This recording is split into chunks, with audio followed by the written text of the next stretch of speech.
Rob, I'm glad you mentioned that stigma can go both ways because I think the word itself has a negative connotation to it, that the value potentially of a property is diminished. Yeah, not all stigma is haunted house, so to say. There is positives with stigma. Again, if it psychologically affects you, it is considered stigmatized. So since I'm ready for Halloween, can you tell us about the negative stigma for now? Do you want to go into the Watts house? How the events that happened in that house, how did that affect value? Sure. So I first did the Watts house right after the tragic events. I gave a market range of values percent wise. The first 1 to 2 years, it would be an unsellable property. And then you gain 15 to 20% back each year after that. Maybe we should stop talking about negative stigma. You're kind of creeping me out here. I got those little hairs standing on my arms right now. You're the Why don't one we talk holding about the skeleton. It's my friend for the day. He's hanging out with me during this podcast.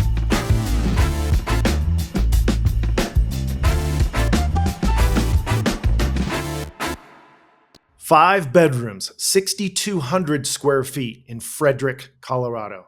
Despite a competitive housing market, the home struggles this year to find a buyer after 2 price cuts. That's because it was the site of a tragedy in 2018 when Chris Watts killed his pregnant wife Shannon and 2 young children, Bella and Celeste. The shocking murders caught the attention of the country and were a center of a 2020 Netflix documentary. The home's challenged sale is common among properties we call stigmatized, and crime scenes aren't the only stigma a property can have.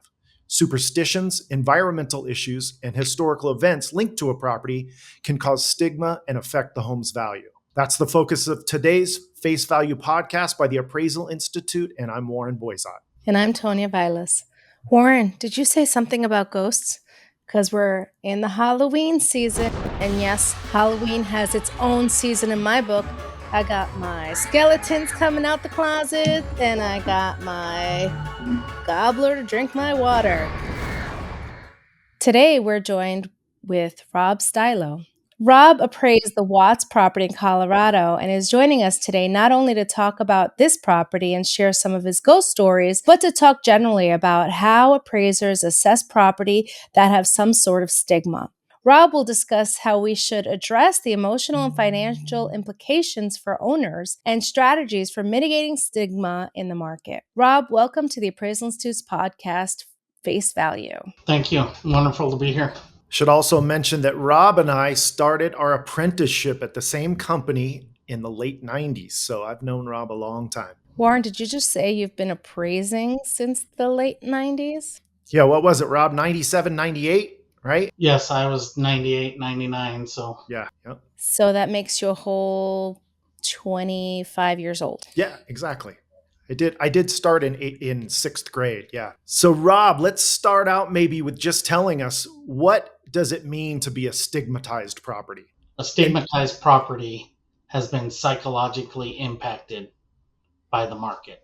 Rob, what kind of events or situations occur to make it stigmatized? Big one is murder, suicide, and then there could be, other crimes, drugs, positive stigmas like TV houses, shows, famous people houses. Some other smaller market stigma is debt collectors. For instance, if you're buying a house where the previous owner was in a great deal of debt, you have people knocking on doors, delivering letters, making calls, just showing up there. Those are small stigmatized properties. But most of the big stigmas come with murder, suicide, or some national news. Rob, I'm glad you mentioned that stigma can go both ways because I think the word itself has a negative connotation to it, that it maybe people would assume always means that the value potentially of a property is diminished. There are situations, I'm sure, where it can be added to as well, and we can dig into a little of those later. Yeah, not all stigma is haunted house, so to say. There is positives with stigma. Again, if it psychologically affects you, it is considered stigmatized. So since I'm ready for Halloween, can you tell us about the negative stigma for now? Do you want to go into the Watts house for us and let us know how the events that happened in that house, how did that affect value? Sure. So I first did the Watts house right after the tragic events. Um, and through my research using past stigmatized houses plus some publication, I gave a market range of values percent wise. The first 1 to 2 years, it would be an unsellable property. And then you'd gain 15 to 20% back each year after that. The Watts house, the crime was so heinous that it made national news, which just narrowed down to the small town there. Um, so it just made the property pretty much unsellable for the first couple years, just because anytime there's children involved in a crime, it makes it that much worse. The stigmatism is that much worse. So, Rob, you threw out a percentage there, and I think our listeners are appraisers. We're geared towards appraisers, so I'm assuming on your report you just made a across the board adjustment and didn't discuss it at all, right?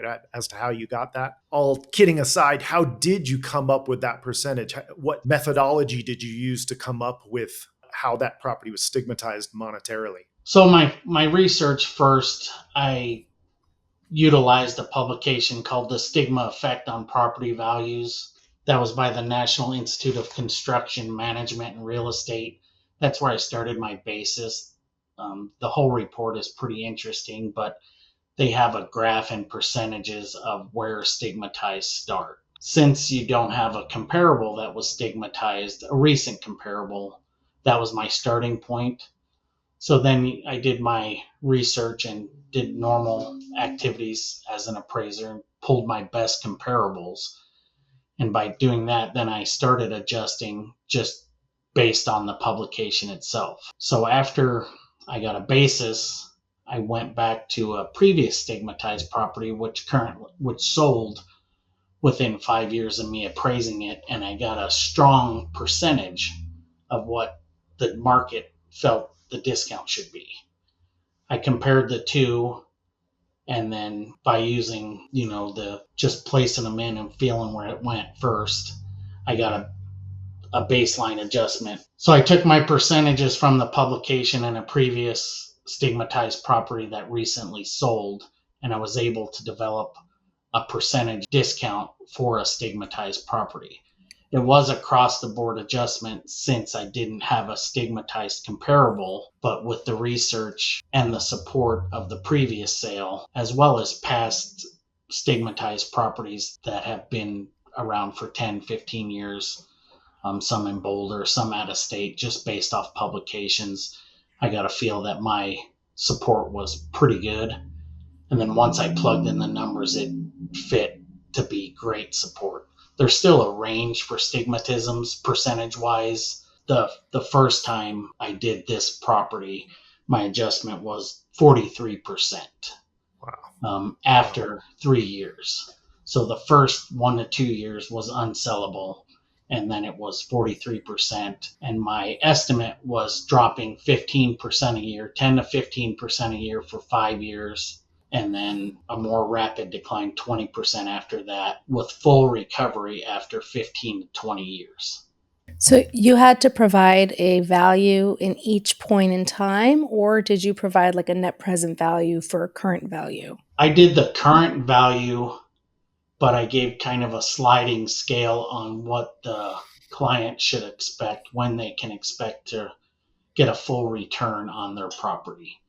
Again, that was more of a prospective, a guess in time, so to say, based on what the other properties, how long it took, on changing nothing about the property, just what the impact time would have on the stigma. My report was for current market value. And you But mentioned going out of state, Rob, for comps. I mean, in this situation for a residential appraiser, we're so used to staying in the neighborhood and that kind of thing. For this, it's kind of wide open. You need to go wherever you need to go to find a property that maybe had a similar stigma to it. Warren, is it that he's trying to use the properties that are outside of the market as comparables, or is he trying to see the percentage reduction in value because of that stigma? Is he like, I think it's more so valuing the stigma discount as opposed to putting a market value on the property.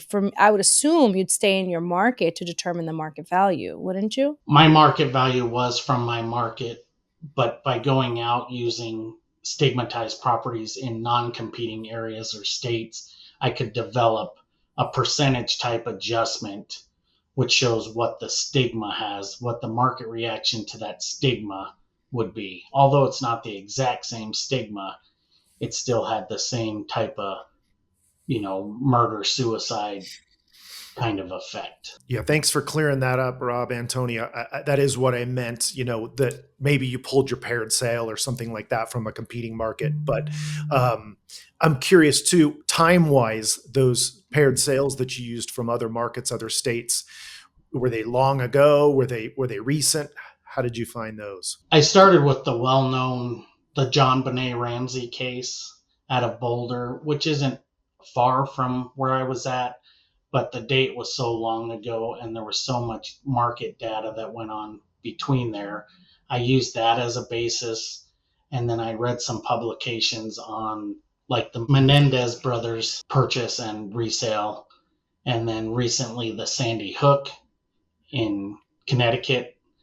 I tried to use that, but that was a total scrape of a stigma to try to remove the stigma. But it was just trying to get a percentage basis on what the market reaction to the stigma would be. When did the John Benet Ramsey case happen? And in comparison to the Watts case, how many decades apart? John Benet Ramsey case was in 1996 and the Chris Watts case was in 2019. And from my recollection, Rob, because you mentioned about the Sandy Hook properties being raised, that's what happened with the John Benet house as well. I think they first changed the address, and that didn't really help, and so they just tore it down.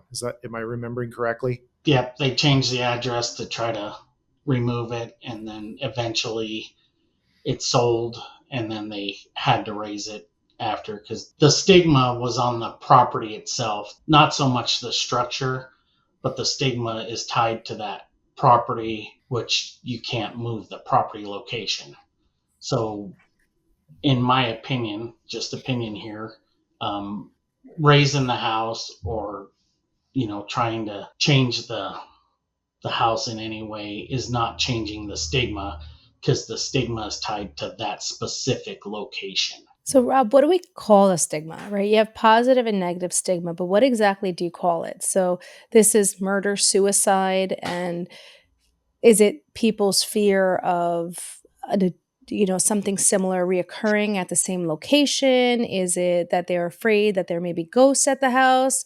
I know we're on Halloween, but what exactly is the stigma here? I understand something happened in a house, but you can clean it up. It looks normal. Is it media attention? Like, why are people afraid to purchase properties with negative stigmas? The stigma is pretty much the general feeling you get when you go into the property. So the hairs on the back of your neck type feelings. Your property is associated with that stigma. So less people are going to come visit you. Something happened. How well do you sleep at night? And that's opinion. But the whole market, when I interviewed the market, I interviewed 26 realtors in the Watts neighborhood who sold houses there. I interviewed the buyer's agents, the people bringing the buyers. And I asked, did you show this house?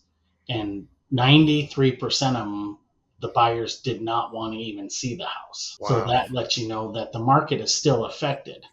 Now, with a stigmatized house, you're going to get a good financial deal, right? I mean, the value of the house itself is you're getting a discounted purchase, but you're gambling, kind of like with the market. You're gambling, when is that stigma going to disappear? So you're risking resale because you're hoping the time passed enough. You're risking people, your friends coming over, mom, dad, kids coming over. Hey, didn't this happen here? And then it's just that eerie feeling when you go in. Antonia, you should know, I know this neighborhood very well too. I've done tons of appraisals in there. This is a huge house. Even for that neighborhood, right, Rob? This is a huge house. It is. GLA wise, I did not find a bigger one in the subdivision itself. Did you, on your inspection, get a bit creeped out? Sad to say I did. When I first did it, there was some personal belongings left, and there was a shrine built on the front doorstep for the kids. Oh my God. Teddy bears, letters, cards, flowers. I actually called my wife and I left the front door open because, again, the chills running down your spine. Having known that you appraised that property in the past, I texted you one afternoon, hey, could you maybe think about coming on and doing our podcast about that? And what did you get later that afternoon? Yeah, that same day I got the order for the purchase. Kind of creepy. So what are the differences between your first inspection and your more recent inspection? My first inspection, just to determine the current market value after the property was vacated, there was a 43% reduction in value based on the stigmatism. Now, 5 years later, for the purchase, the difference was 13%. So just the time passing, and not much was changed about the house. The exterior was painted, but everything remained similar.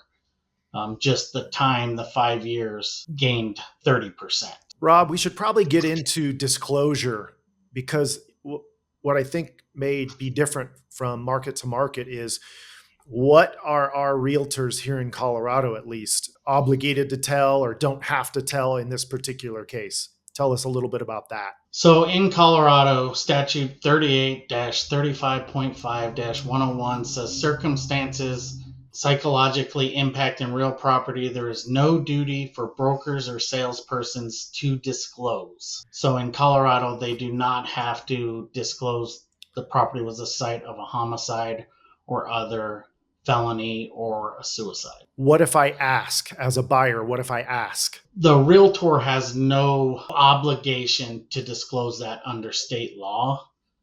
I think there's a obligation to your buyer to disclose what you know, even though this was such a national case. Some out-of-staters might not remember it. The people in the neighborhood remembered it for sure. When I went back there, though, it seemed less stigmatized. But by interviewing all those agents, they all knew it.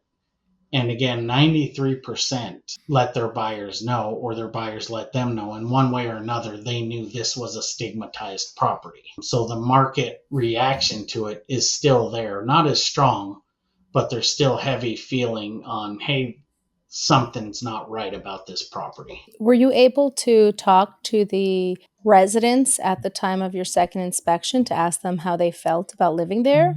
I was not, and I did not contact them directly. They vacated it while I was there doing my inspection because as an appraiser, I just want the market to tell me what the value is. And I didn't want to dissuade or persuade anything that a realtor does. I didn't want to be someone that would kill a sale or promote a sale based on a stigma. I'm just there to report the facts. This is the value. Although I have strong feelings of, cases like this, and it wouldn't be right for me to try to persuade or dig in. Why did you buy this? Why not? My research has found that some people seek these type of houses, not for the monetary gain, but for the, ghost hunters. One quick thing, Rob, because I think it's a super interesting conversation, Tonya, see what you think. In this case, Rob's job is to, temper the market, find out what the market says. You'd think maybe one of the best sources is to find what the buyer actually thought. Hey, did this impact your wanting to buy this house, or at a certain point at a price, would you pull the trigger?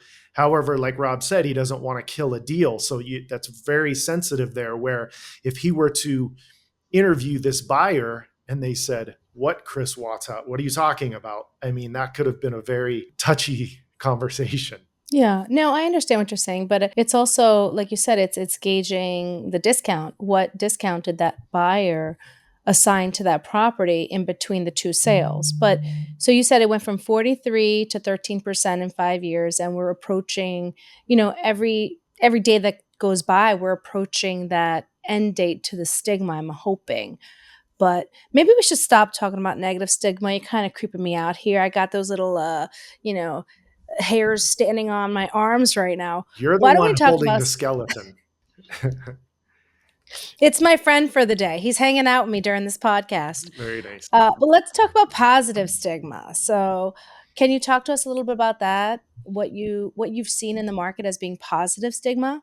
So in all my stigmatized appraisals, I've very limited also, might I add, that I've done 5 where there was negative stigmatization and 1 group of properties that had a positive stigmatization. So the positive came from these properties were built, designed, and sold for a TV show. So that TV show increased the value of the homes. It wasn't a negative stigma, it was a positive stigma due to all the publicity and the famous actors, actresses, and workers that completed the work on the properties. So it went through the whole phase on TV from start to finish, building, designing, and finishing, and then to a finale where, hey, who has the best house? In which the appraisers, I was one of 3 who were able to participate in this, but that market stigma was a 13% increase. So the value I would set on the same size, same model house, so to say, was 13% less than these sold for, just because the TV show, it was nationally televised. So it impacted the value in a positive nature. So this TV show, it started with land, and then you had 3 builders. They built the homes, each their own home. I'm assuming same size or similar type of use to the home, like a 3-bedroom or whatever it was, 2 bath. And then from there was selected a winner. Is that the type of TV show? Yes, the TV show, it was 1 builder, 4 identical houses, and we did not take location or view into consideration. We're just taking the house, the design, and the functionality. But it was 4 houses, 4 the same exact houses, just different designed upgrade amenities, and placing a value on them based on the market reaction to those amenities. They have a series of voters. They vote on it. They have, again, multiple appraisers who appraised it, and then they deemed a winner, and there's a big celebration and winner there, and they get a bonus or for their next project, and then the builder retains the 4 houses and then proceeds to sell them. Were they all in Colorado or different states? They were all next door to each other in Colorado. Okay, same subdivision. Got it. Antonia, you know how I always like to interject and crowbar a PSA for my own personal gain? To the channels out there that do provide these TV shows, you should always have an appraiser telling us, like marriage or mortgage is one of them.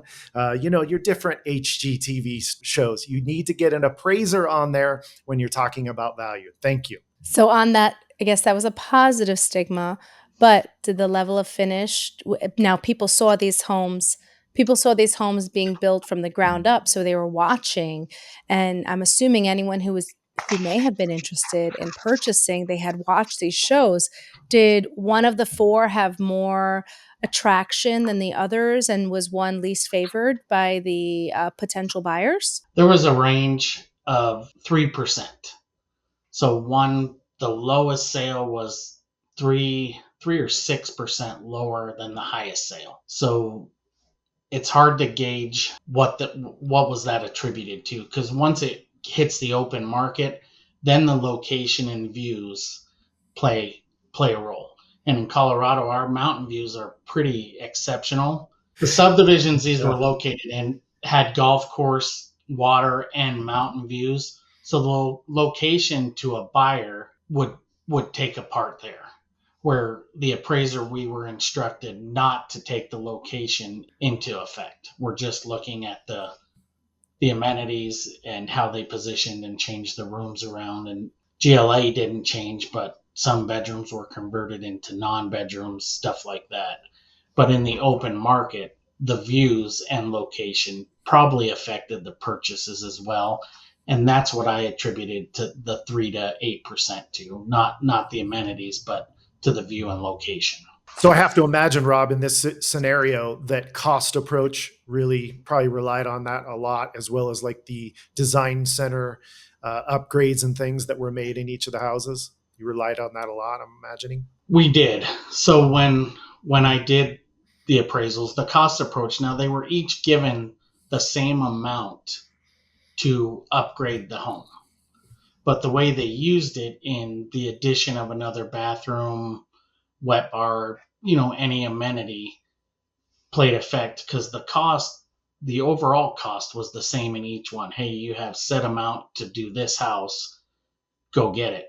But the amenities, the way they used it, was where the cost approach came into effect. There was no real market data to support the differences, the minor differences, differences in countertops, kitchen islands, locations of that, outside landscaping. Everyone had their unique little niche, but the cost spent to upgrade each house was exactly the same. Curious, Rob, what were the characteristics of the house that won? What maybe a typical buyer would feel better than the ones that didn't? It fit the location better. What I'm saying, it wasn't extravagant for the area, but it fit well, the color schemes and all the upgrades. And actually that one had the additional bedroom bathroom conversion, which it seemed like the market did prefer an additional bedroom bathroom. Didn't change the square footage or the GLA, but the addition of the above grade bed bath made, I think, put that one over the edge. Warren, reading some of these notes, I have a note here. Jeff Wells. Not sure why that is on our notes. Isn't it Warren Jeffs, Rob? I think I told you Jeff Wells. I was thinking something else. But it's Warren Jeffs. Warren Jeff, he was a big polygamist that married his wives and kids and impregnated them and took over the church and was in different states. This one was pretty, I don't want to go into much details because what was spooky on that, the basement, when I went in, there was one giant rec room, but there was 28 single beds lined up. But you can't value the beds or look at the beds. Yeah, but you're like, ugh. I mean, you just, Get creeped out. really, really creeped me out. And that one was a huge, huge price discount. How large was that house? 5,300 above grade and 4,000 below grade in an area that's 2,500 square foot homes. And it's also an acreage in Colorado mountain areas. It's pretty secluded. So when you say discount, are you discounting the price per square foot in comparison to the 2,500 square foot homes? I did my normal adjustments for it as price per square foot and amenities and stuff, but the stigma associated with that,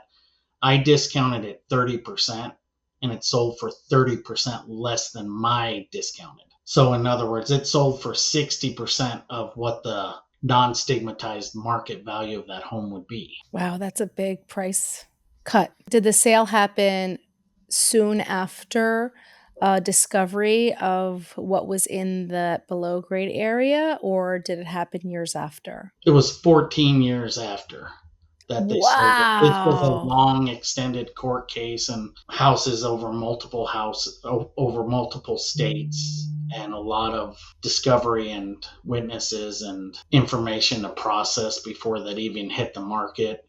And some of the real estate, from what I gather, was owned by ghost clients or attorneys, or not the specific Warren Jeff. It was owned by outsiders, but his control and his compound, so to say.